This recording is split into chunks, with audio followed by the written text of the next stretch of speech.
And Bill King joining us from Nashville Sports Radio, the king of college football talk. Monday through Friday, 6 to 9, Nashville Sports Radio, WNSR. Got to go through my anagram there. Bill, how you doing this week? Hey, guys, doing good. Thank you. I heard you this morning, and you had just as much fun with this Alliance crap that I think I did earlier today, and I felt like I've got a better name for people. What are you going to call the Alliance? What are you going to call the Alliance? Bill, the Sanctimonious 3. That's the way it came off to me, and I couldn't even make it through the entire press conference. I just wanted to stick my fingers down my throat.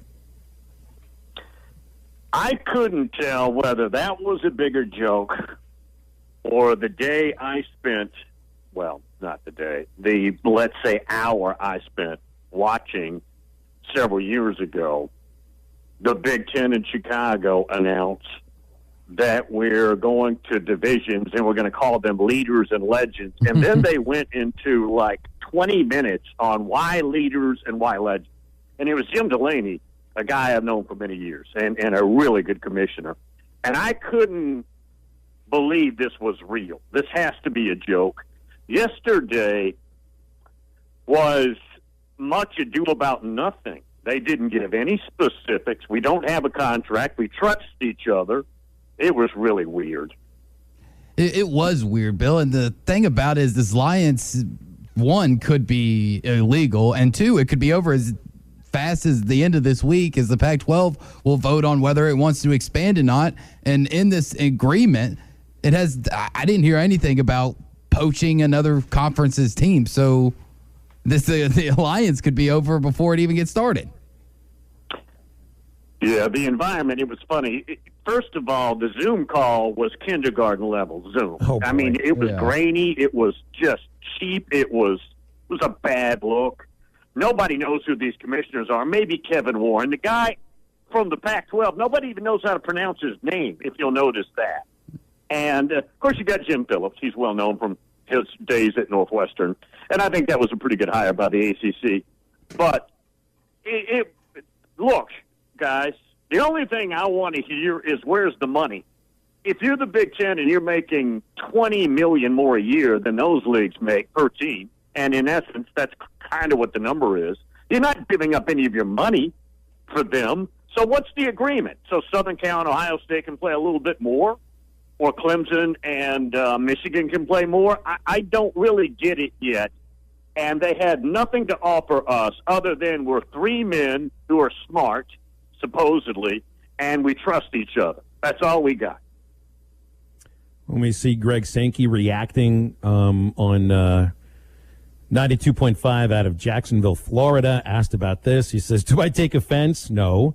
The words trust and communication and collaboration were there a lot, but I've yet to see any one of these conferences say to me, well, I wouldn't do the same thing if you did if the same opportunity materialized. Because Texas and Oklahoma came to the SEC. And, I just feel like the league, the commissioner wouldn't be doing proper due diligence or their jobs if they didn't listen.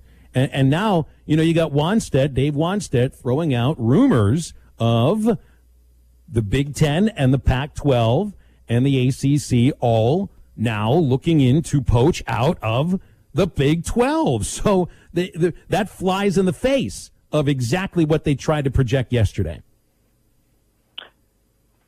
They kept talking about the student athletes, some hot topics, equality, and again, all good topics, but they kept stressing that because they had nothing of substance to give us.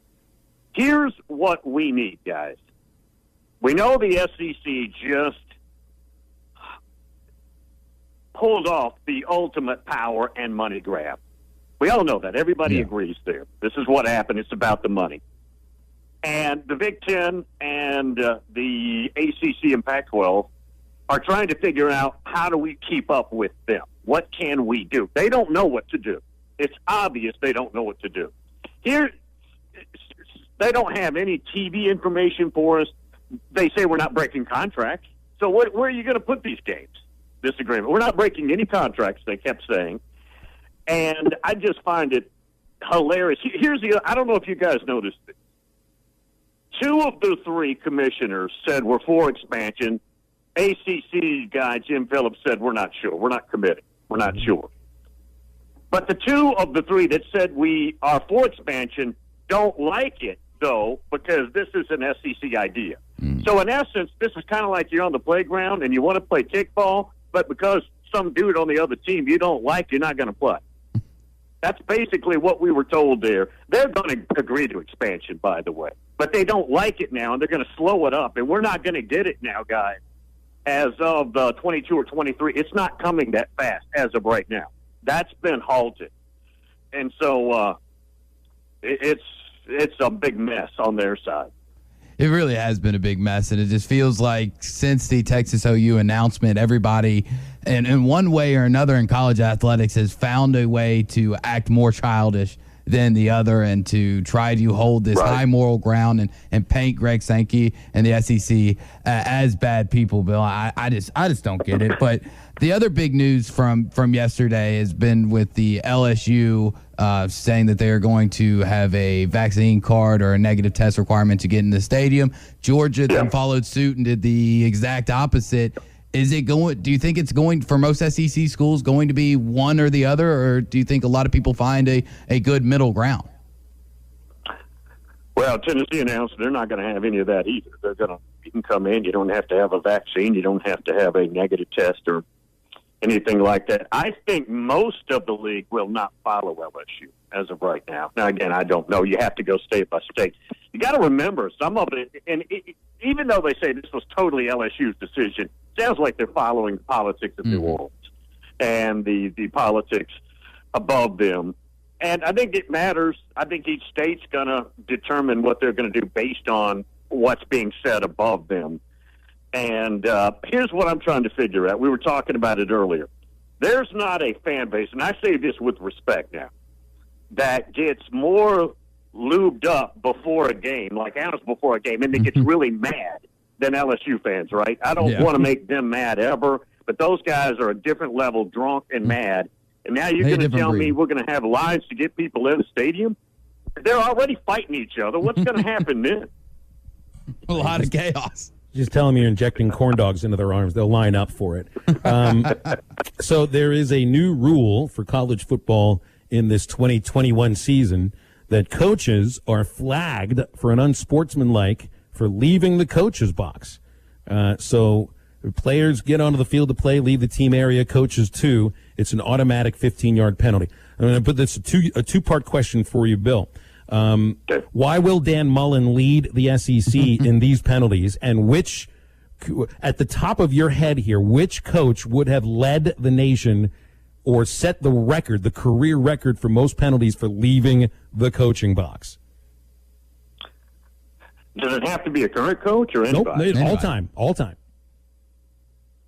First thing that comes to mind is Spurrier. But Spurrier was more known for throwing the visor. Did he really run up and down a lot? I don't know that was part of his MO. It'd have to be somebody with just crazy energy, like a Will Muschamp, somebody like that. Obviously, it's not one of the better coaches, but somebody probably like that that's high-strung and can't ever turn it off. I think Hugh Freeze would do a good job of getting these penalties on a routine basis, too. Right. Nick can get really mad, but I don't know. He doesn't run up and down, though. I don't think that's a problem for him. Plus, he doesn't hardly ever lose a game, so what's the point? Yeah. Hey, did you see Jimbo Fisher says Haynes King is the starting quarterback for Texas A&M? It's really what all the analysts expected. We had Olin Buchanan from Tex Ags come on. He had expected the same thing. Arkansas's first league game is Texas A&M. He got this 8-year losing streak. King is supposed to be the real deal. What do you know about him? Yeah, big time talent. I'd be shocked if he's not really good. I'd be shocked if he's not a better overall player and prospect than Kellen Mond. Now, I don't know if you'll see it week 1 or week 5 or later in the year, whatever. But no, he's a big name talent, and he's been groomed for this. And he's a young guy.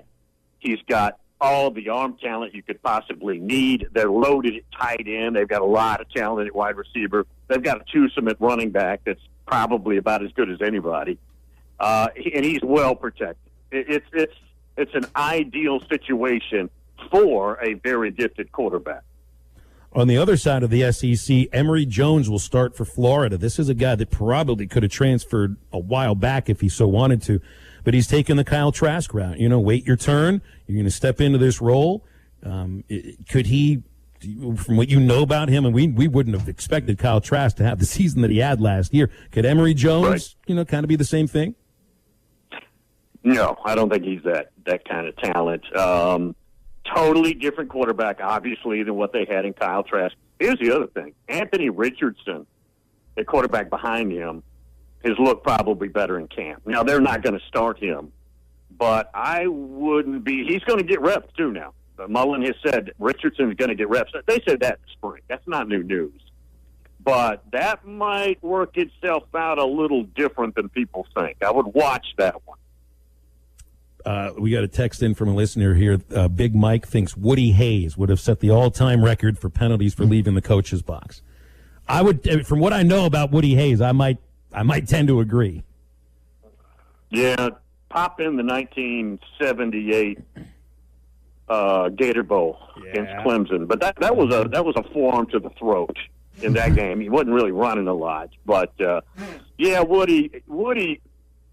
I know this is in the conversation, but Woody's one of those guys that couldn't coach today. He have been long canceled, long time ago.